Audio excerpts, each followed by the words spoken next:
Over 50,000 years ago, a Paleolithic ancestor of ours suffered some terrible wounds. Though thought of as a death sentence, they survived. Flash forward to 5,000 years ago, and a man, well known to us, was being treated for joint aches and pains amid a number of other issues. His remains tell the tale of a life hard lived and a desire to heal. Today we are looking at herbal medicine of our furthest ancestors, before written records began and knowing how to heal was a matter of survival. Today we touch on our oldest healers. Welcome to the first episode of Historical Herbal.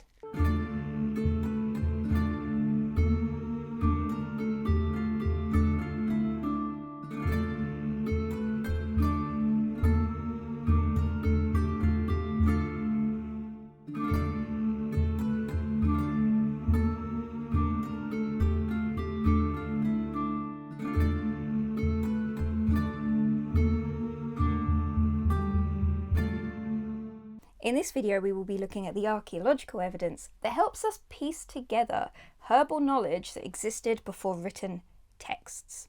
I've picked just a few that span a tiny fraction of our vast unwritten history. We are going to start all the way back at the Paleolithic, where there has been evidence of surgery and herbs used in wound healing. And then we're going to flash forward to the Copper Age, where we're going to have a look at some really early examples of pain management, something that is all too familiar to us today. Finally, we are going to look into some of the theories around how people survived with plants and how this knowledge was passed on. So, go grab a cup of tea, a cup of coffee. I have a mixed berry iced latte because it is boiling today. And let's look at some history and some plants.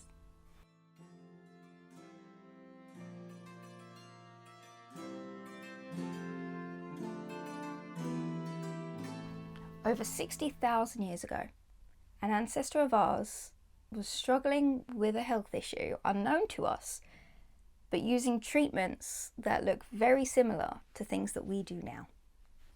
In the El Sidrón cave in Spain lay the remains that have been dated to be between 50,600 and 47,300 years old. And evidence has shown that they may have been self-medicating with plants. Very, very common plants, some that you may have in your home right now. Analysis on the preserved dental plaque of Neanderthal teeth found evidence of yarrow and chamomile, plants with no real nutritional value and in fact are quite bitter. One of the theories that have been put forward is that the Neanderthals in this cave were using these herbs for medicinal use. Yarrow is a powerful wound healing herb found throughout the northern hemisphere. It's used for skin conditions, on open wounds to staunch bleeding, on bruises, along with a myriad of other issues. It can be used in the treatment of infection, of fever, and it's a really good first aid herb. Chamomile is used to treat a myriad of issues, but its naturally soothing properties lend it to pain relief and to sleep. It can also be used for a number of digestive issues and digestive function issues. It's also used for things like insomnia and fever, again fighting off infection. The possible use of herbal medicine this long ago is a fascinating concept. But with this discovery in particular, there are a few things we do need to be aware of. There are many ways that these Neanderthals could have got these herbs into their system. One of them could have been through the grazing animals that they themselves were eating. The two plants, yarrow and chamomile, are very popular meadow herbs. They can be found almost anywhere and they can grow almost anywhere. It is possible that the animals that they were eating were themselves eating the chamomile and yarrow, and that's how it got into their system. I saw another theory that suggested that it could have been that these animals were being selected for a strangely misguided medicinal use. We don't know for certain, but it is a very interesting discovery and could be one of the earliest examples of medicinal use. A slightly more solid example of prehistoric medicine has been found in the Shanidar cave in Iraq.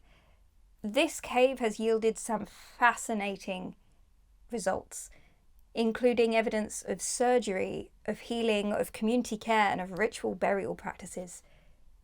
These caves have been vital in developing our understanding of Neanderthals and some of our earliest ancestors and their practices.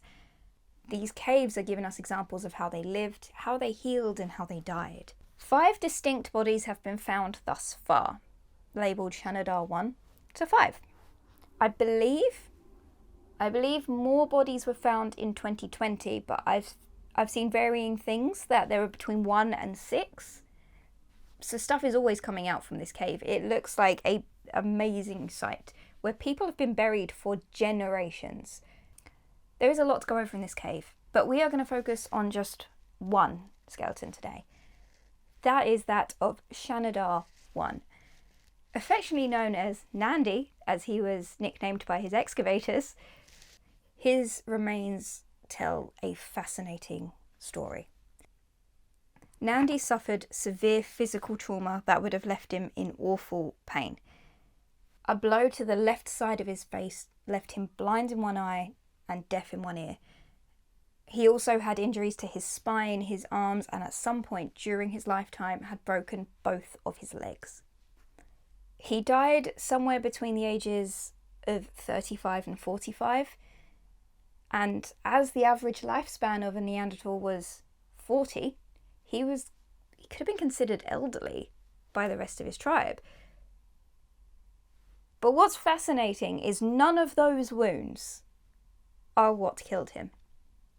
All of those wounds had been healing for years. In fact, he died from a rockfall in the very cave he was found. What's fascinating about Nandi's remains is not the proposed use of herbal medicines alone, but his body shows evidence of surgery. Surgery that he survived for years after it happened. Nandi's body tells us an amazing tale of very early community care. His injuries would have left him paralysed on at least one side of his body. He wouldn't have been able to care for the tribe in the traditional sense. He wouldn't have been able to rear children, he wouldn't have been able to hunt, he wouldn't have been able to set up shelter. They were the basic survival needs for a Neanderthal, and he wouldn't have been able to do that. Which leaves the question of why. Why did this group of people go through all of this trouble to try and keep him alive? One theory I found is that he may have been a repository of cultural knowledge, a figure of some importance or reverence that meant a lot to this tribe. He was deeply cared for the remainder of his life. He was kept alive for a reason, and given his age and that he would have been seen as elderly, it really, for me, brings to mind the image of the village elder. Maybe he had knowledge of herbal medicine and healing. Maybe he had some form of ancestral wisdom that he was passing down. In the third part of this video, we are going to go over how knowledge is passed down over generations, especially before written texts. These are not isolated cases. The more I started digging, the more and more cases of community care I saw. Healing like this was prevalent throughout the ages. In the Liang Tibo cave in Borneo, the remains of an individual dating back 31,000 years were found. And this is an extremely fascinating example because he had an amputation as a teenager and survived an approximate 6 to 9 years after that. He had an amputation 31,000 years ago and survived. He could not have done that without his community around him.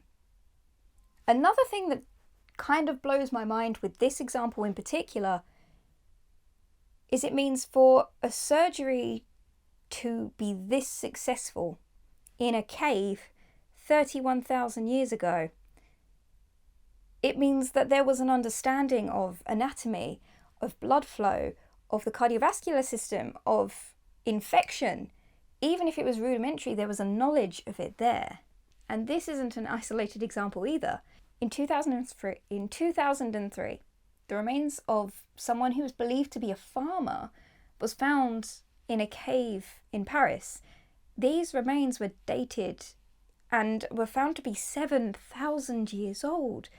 And he had had an amputation of his left arm just below the elbow. They survived and they healed, even with amputations. None of these are isolated cases. It's a particularly staggering achievement. Our perception of medicine in prehistoric times is one of undeveloped butchery and pain and isolation, and the archaeological evidence that's being shown to us opposes all of that. That there was care and there was love and there was community, just like, if not more so, than there is today. Discoveries like this are continuing to be made, and they are shaping our view of our relationship to the world around us and that of our ancestors.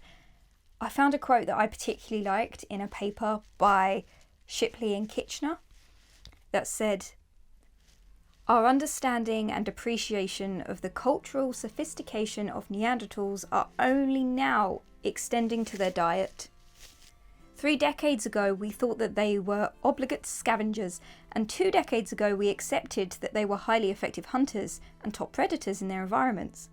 But it has only been within the last decade or so that we have truly begun to realise the significance of plants in their diets and perhaps, more importantly, in their medicinal and ritual traditions."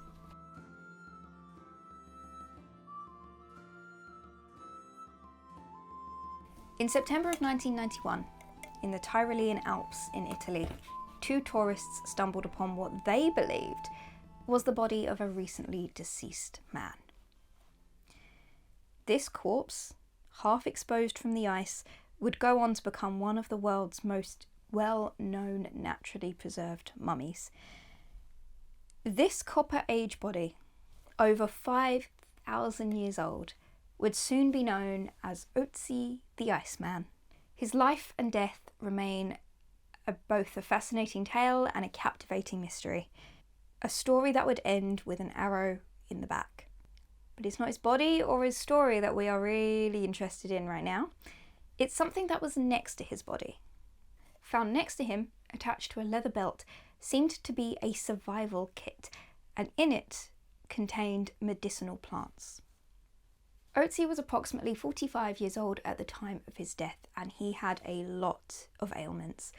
He had degeneration in his joints, leaving him with arthritis and aches and pains. He had a tapeworm, he had rotting teeth, and that's just to name a few.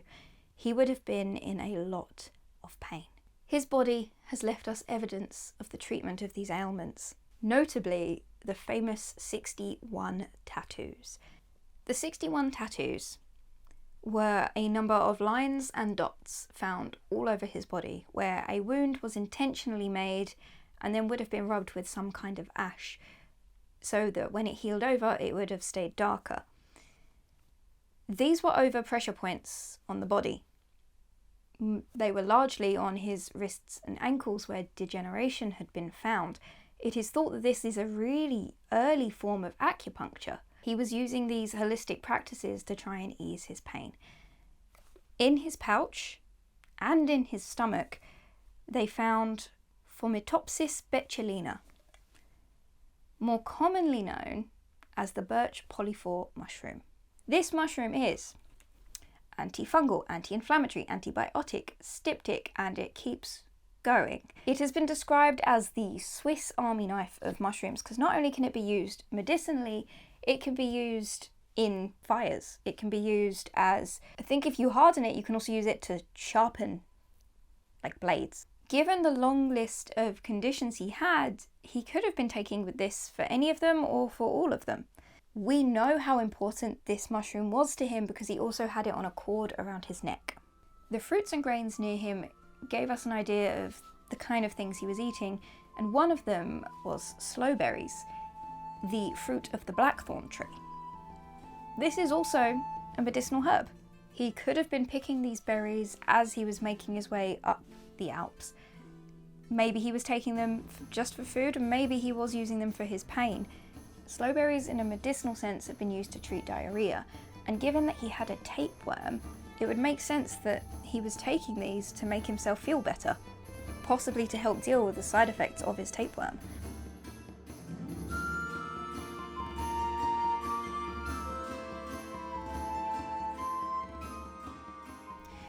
From the earliest Paleolithic skeletons through to Ptzi of the Copper Age, there is a vast period of tens of thousands of years that we have yet to uncover. But from this, some questions do arise. How did people get treatment? Who did they go to? In the cases of our skeletons that had amputations, they couldn't have done that themselves. And Ptzi with his tattoos, he couldn't have done the ones on his back himself especially. Someone was administering medicine or administering practices to him. Who did it? Enter the healers. Herbal medicine was a way of life. Spirituality and health wrapped into one. From that arose those that could heal you from a broken bone and rid your home of curses all in one breath. These people would have been called shamans, witch doctors, seers, cunning women, cunning men, wise folk. There are so many names cross-culturally for these people that seem to specialise. There is rich and varied names to try and encapsulate all that they did. Karen Hardy, in her paper Paleomedicine and the Evolutionary Context of Medicinal Plant Use, explains, at some point in the past, knowledge of the medicinal and psychotropic properties of plants, which may have been represented highly specialised knowledge, merged and developed into what today is called shamanism. But these shamans didn't develop overnight. They weren't just magically there one day. It happened slowly. There are many theories about how this knowledge was passed through generations, surviving, thriving even in some cases. One of the seemingly most prevalent is traditional ecological knowledge, TEK. Also can be known as indigenous local knowledge, ILK. And my favourite definition of this comes from Oregon State University, where they say, ILK is defined as knowledge and practices passed from generation to generation, informed by cultural memories, sensitivity to change, and values that include reciprocity. Most importantly, TEK is inseparable from a culture's spiritual and social fabric, offering irreplaceable eco-cultural knowledge that can be thousands of years old, and incorporates values such as kinship with nature and reciprocity that can help restore ecosystems. In our earliest history, labour would have been divided amongst our most basic needs: food, shelter, child rearing. In this, people would begin to specialise. They would have a natural aptitude or desire to do one thing over another. Mostly, everyone would have done a little bit of everything. You would have needed to. The scarcity of food and the dangers present would have meant that everyone needs to do a little bit more. It could have been that everyone dabbled in herbal medicine. Everyone knew enough to survive. You could have had people go out onto hunting trips, and if a party member got injured, you'd be able to bring them back to the tribe, whereas someone who had a little more knowledge or had specialised slightly more could take over the bulk of the care. And while we were developing pottery and metalworking and farming, the healers were always there in the background doing what they needed to keep their society going, to keep their community afloat. They were always there, learning their skills, learning their craft and practicing it. And it was only as we developed writing we really had the words to describe them.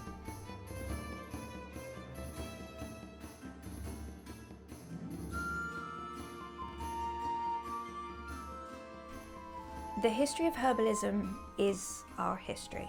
How we lived, how we healed, how we died. Ancestral practices going back tens of thousands of years. Our past shapes our present. So as you're reaching for that painkiller, for that headache, as you're massaging those tired muscles after a long day of work, as you make that tincture, as you steep that tea, remember that you are connecting to lineages that go back tens of thousands of years. You are connecting to the millions of lineages that came before you, to our oldest ancestors, whose desire was as simple and straightforward as our own: to feel better. Thank you so much for being here. I hope you learned something on our first episode of Historical Herbal. Make sure that you are subscribed so you get notifications next time I put one of these up. And please leave a comment letting me know what you thought. If you have any corrections, anything to add, or what you would like me to do in the future, please let me know.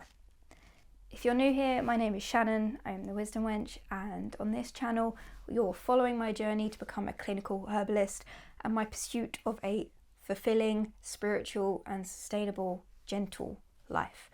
I hope you will come along with me, and I will see you next time. Goodbye everyone.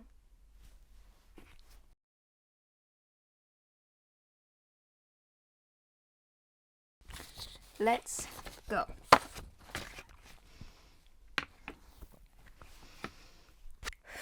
Cleansing breaths. There. I'm going to do that in time a bit. Whew. Restarting. In this video, we will be looking at the archaeological. Oh, I'm sweating. Oh God, my foot is completely dead. My foot is completely dead.